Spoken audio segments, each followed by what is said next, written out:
Scary telling.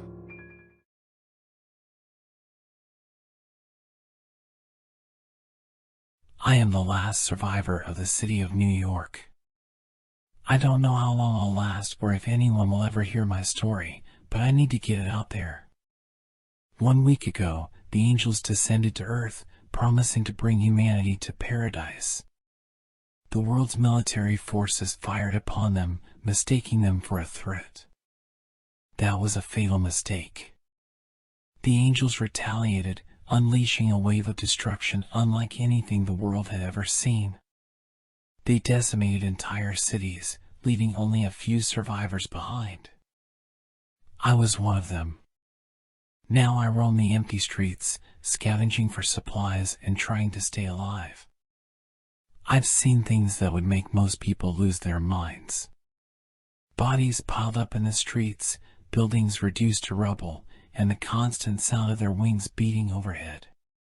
It's a sound that sends shivers down my spine every time I hear it. But there's something else that scares me even more than the angels themselves, the other survivors. There are many of us left, and most have gone mad with grief and fear. They'll do anything to survive, even if it means turning on their fellow man. I learned that the hard way when I stumbled upon a group of survivors holed up in an abandoned office building.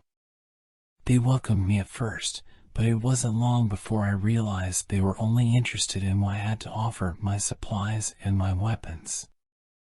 I managed to escape, but not before they killed one of their own in a fit of desperation. It's a cruel world out here, and it's only getting worse. I don't know how much longer I can hold on. I have been wandering the city for days now, searching for a safe place to hide. The angels seem to have left the area, but their presence can still be felt. There's an eerie silence that hangs over the city, broken only by the occasional sound of a building collapsing or the distant cry of a survivor. As I walked, I came across a church, its doors open and inviting.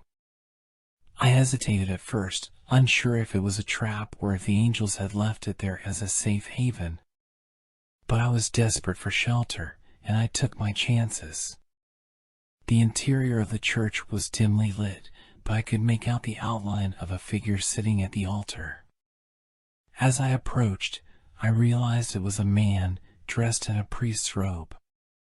He looked up at me, his eyes filled with sadness. "Welcome, my child," he said in a soft voice. "I am Father John. What brings you here?" I hesitated, not sure how much I could trust him. But there was something about the way he looked at me, a sense of kindness and compassion that I hadn't seen in anyone since the angels arrived. "I'm just looking for a safe place to hide," I said finally. "Somewhere away from the other survivors." Father John nodded, understanding written on his face. "You are welcome to stay here as long as you like," he said. "But there is something you should know." He paused, as if unsure of how to continue. I waited, my heart pounding in my chest. "The angels," he said finally. "They are not what they seem. They are not here to bring humanity to paradise. They are here to destroy us." I stared at him, unable to comprehend what he was saying. "But why?" Father John shook his head, his eyes filled with tears. "I don't know," he said. "But I have seen the truth. And it is not what they want us to believe." I didn't know what to say. Part of me wanted to believe him, but the other part was still unsure. Could it really be possible that the angels were lying to us? As if sensing my doubts, Father John spoke again. "I know it's hard to believe," he said. "But you must trust me. If we are to survive, we must fight back against them. We must not give up hope." I nodded, still unsure but willing to listen. For the first time since the angels arrived, I felt a glimmer of hope. Maybe there was a way to fight back, to take back our world from these creatures that claim to be our saviors. Father John took me under his wing, showing me the ropes of survival in this new world. He had converted the church into a makeshift fortress, with barricades set up at every entrance and exit. We spent our days scavenging for supplies and fortifying our defenses, always keeping an eye out for any signs of danger. As we worked, Father John would talk to me about his past, about his life before the angels came. He told me about his family, his friends, his hopes and dreams. It was a glimpse into a world that seemed so far away now, a reminder of what we had lost. But even as we worked together, a sense of unease lingered between us. Father John's warnings about the angels still echoed in my mind, and I couldn't shake the feeling that there was something he wasn't telling me. One day, as we were out on a supply run, I decided to confront him. We were walking down a deserted street, the sun beating down on us mercilessly. "Father John," I said, my voice low, "I need to know the truth about the angels." Father John stopped in his tracks, turning to face me. His eyes were filled with a mix of sadness and determination. "I was a man of faith once," he said softly. "I believed in the goodness of humanity, in the power of prayer. But when the angels came, all of that was shattered. They showed us the truth, the reality of our existence. We are nothing but playthings to them, toys to be used and discarded at their leisure." I stared at him, my mind reeling. "What are you saying?" I asked. "I'm saying that we cannot trust them," Father John said. "We cannot believe their lies. We must fight back, no matter the cost." I nodded, understanding finally dawning on me. Father John was right. We couldn't give up hope, not yet. There was still a chance to turn the tide, to take back what was rightfully ours. We returned to the church, both of us deep in thought.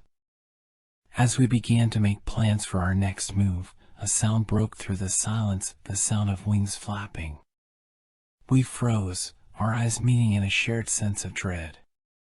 The angels had returned. Father John and I raced to the barricades, peering through the small openings we had left for observation. The angels were hovering outside, their wings beating furiously. There were more than this time, twice as many as before.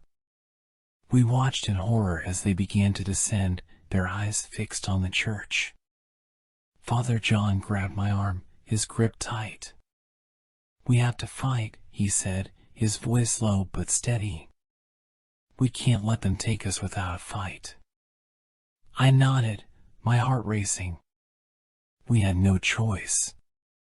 It was fight or die. Father John handed me a gun, one of the few we had managed to find on our scavenging runs.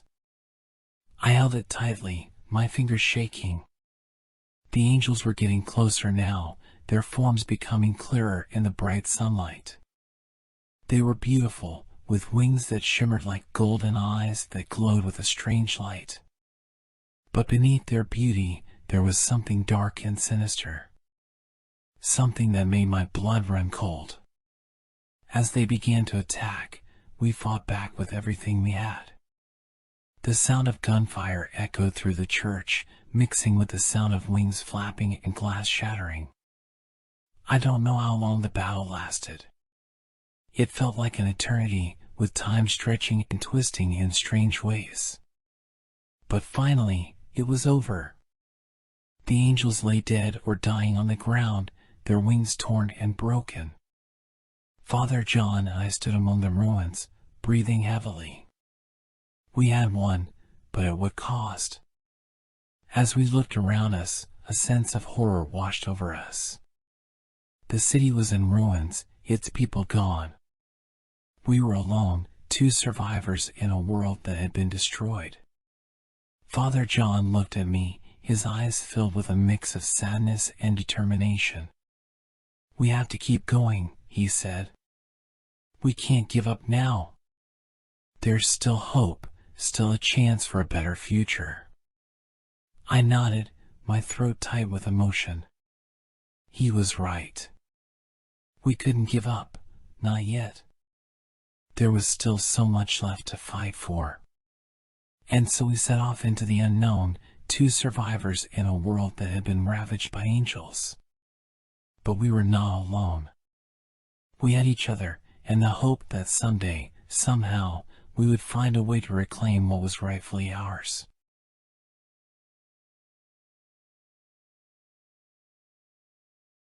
My heart raced as I struggled to catch my breath.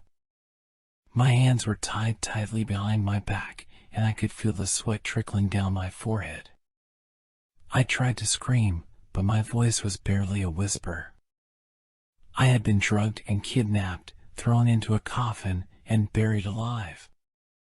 My mind raced as I tried to figure out a way to escape.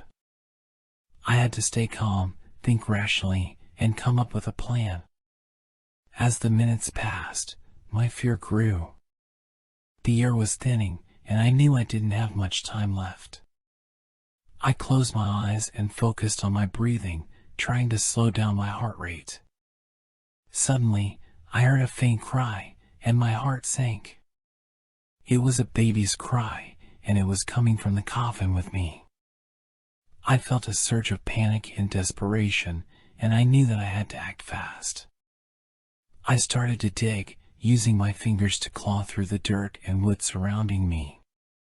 It was hard work, and my muscles ached, but I didn't stop until I broke through the surface. As the sunlight hit my face, I gasped for air, feeling a sense of relief and hope.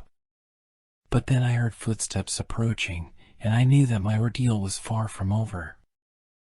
I quickly realized that I wasn't alone. There were at least two people out there, and they were closing in on my location. I crawled out of the hole, my heart pounding in my chest. The bright light was blinding, and I had to shield my eyes with my hand. My head was throbbing, and I felt disoriented and dizzy. As I stumbled to my feet, I saw a figure emerging from the shadows. It was a man, tall and muscular, with a mask covering his face. He was holding a shovel in one hand and a gun in the other. I froze, not knowing what to do. I was unarmed, and I had no chance of fighting him off.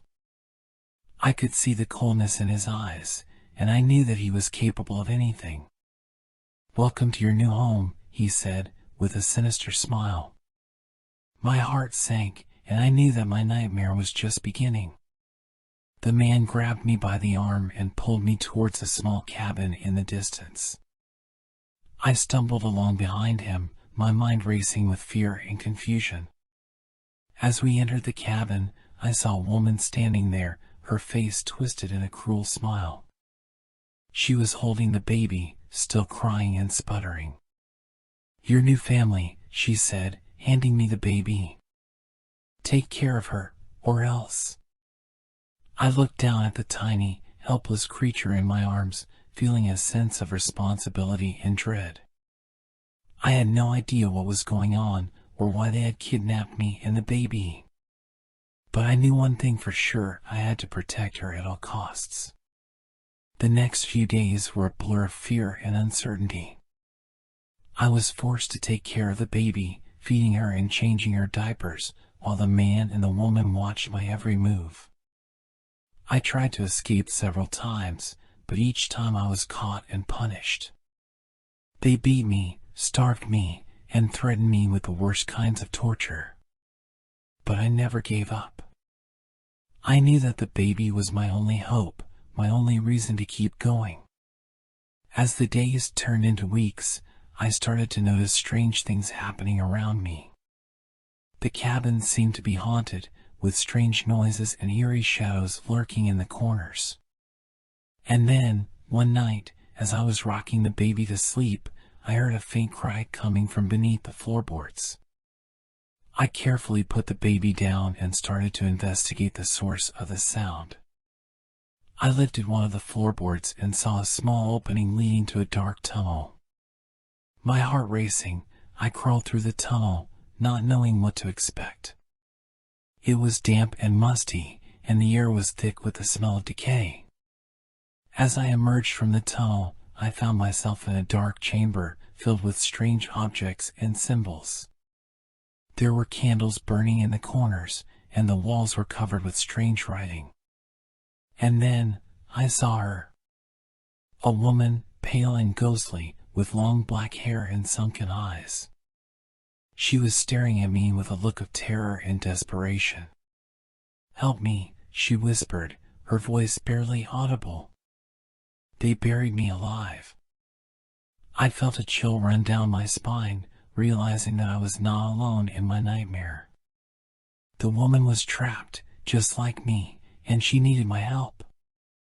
Together, we started to investigate the cabin, uncovering clues and piecing together the mystery. We found old newspapers, revealing that the man and the woman were part of a cult dedicated to the worship of a dark deity.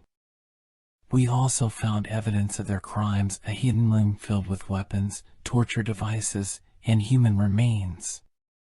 It was clear that they had been using us for their twisted rituals, sacrificing innocent lives to appease their monstrous gods. But we refused to be their victims. With the help of the ghostly woman, we fought back, using our wits and our courage to overcome the odds. In the end, we emerged victorious, exposing the cult and bringing them to justice. And as I held the baby in my arms, feeling her warmth and her innocence, I knew that we had truly found a new family, a family of survivors, bound together by our strength and our will to live.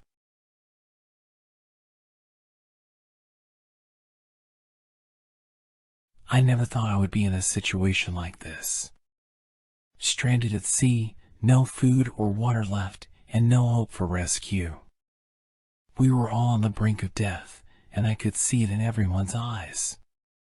The once hopeful and lively group had turned into a collection of gaunt, desperate survivors. It was then that the idea of drawing lots was proposed. We would sacrifice one of our own for the survival of the rest. It was a desperate measure, but we were all too weak and malnourished to argue. I couldn't believe this was happening. How had we gone from a cruise ship vacation to a life or death situation? I drew the short straw. It was me who had to sacrifice myself for the others. I was scared, but I couldn't let my fears show. I had to be strong for the rest. As I prepared to jump overboard, I saw something that made my heart sink. The woman who had brought her cat with her was allowed to keep it. Why was her pet more important than my life? As I plunged into the water, I felt a mix of emotions. Anger, sadness, and fear all swirled inside of me. Would anyone remember me after I was gone? Would they even care? I struggled to keep my head above water, trying to keep my eyes on the lifeboat as it drifted away. I watched as the lifeboat got smaller and smaller until it was just a speck on the horizon. My limbs were heavy, and my vision was blurry. The water was cold and dark, and I didn't know how much longer I could hold on. Just as I was about to give up, I saw a light in the distance. I thought I was hallucinating, but as it got closer, I realized it was a rescue boat. I cried out for help, my voice hoarse from dehydration. The rescuers pulled me aboard and took me to a nearby hospital. I was grateful to be alive, but I couldn't stop thinking about the others. Did they make it? Did they find rescue? And what about the woman and her cat? Why was her pet allowed to live while I was sacrificed? As I recovered in the hospital, I tried to make sense of it all. I couldn't shake the feeling that something was off, that there was more to the story than what we had been told. I needed answers, and I was willing to do whatever it took to get them. I started to research the other survivors, looking for any clues or inconsistencies in their stories. I talked to their families and friends, trying to piece together what had happened on that fateful day. And what I uncovered was more terrifying than anything I could have imagined. It turned out that the woman with the cat had connections to the cruise ship company. She had used her influence to ensure that her pet would be allowed on the lifeboat while others, including me, were left behind to die. But that was just the tip of the iceberg. The cruise ship company had a history of cutting corners and ignoring safety protocols. They had been warned multiple times about the risks of sailing in rough waters, but they had ignored the warnings in favor of profits. As I delved deeper, I realized that we had all been pawns in a much larger game. The cruise ship company had made a calculated decision to sacrifice a few passengers to protect their bottom line. And we had been the unlucky ones who had paid the ultimate price. My anger and sadness turned into a burning rage. I couldn't let the cruise ship company get away with what they had done. I started to speak out, sharing my story with anyone who would listen. I contacted the media, and soon my story was being broadcast on news channels across the world. The cruise ship company tried to silence me, offering me hush money and threats. But I refused to back down. I knew that I had to keep fighting for justice, not just for myself, but for all the other passengers who had been on that ill-fated cruise. The media attention brought the cruise ship company under scrutiny, and they were eventually forced to admit their wrongdoing. The company's CEO was fired, and the survivors and the families of those who perished were compensated. But the scars of that experience would never fully heal.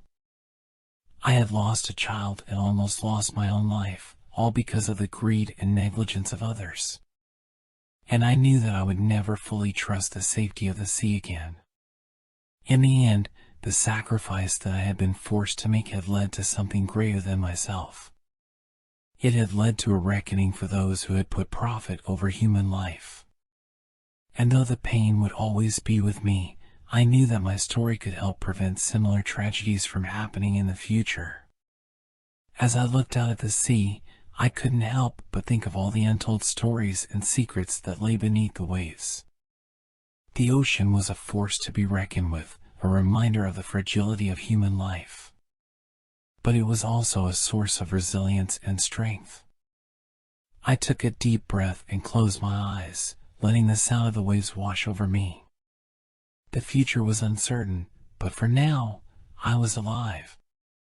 And that was something to be grateful for.